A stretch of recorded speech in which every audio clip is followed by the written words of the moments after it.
દ્વારા પાલનપુરમાં વિદ્યાર્થીઓની વિવિધ માંગણીઓને લઈ વિરોધ પ્રદર્શન કરવામાં આવ્યું। સરકારના પરિપત્ર તેમજ ટાયર સળગાવી કરવામાં આવ્યો વિરોધ।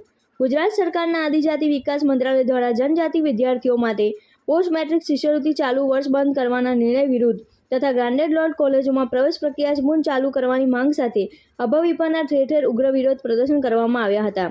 રાજ્યના વિવિધ જિલ્લાઓમાં શિષ્યવૃત્તિ બંધ કરતા પરિપત્રોની હોડી, રસ્તા રોકો તથા સદબુદ્ધિ હવન યોજી વિરોધ નોંધાવવામાં આવ્યો છે।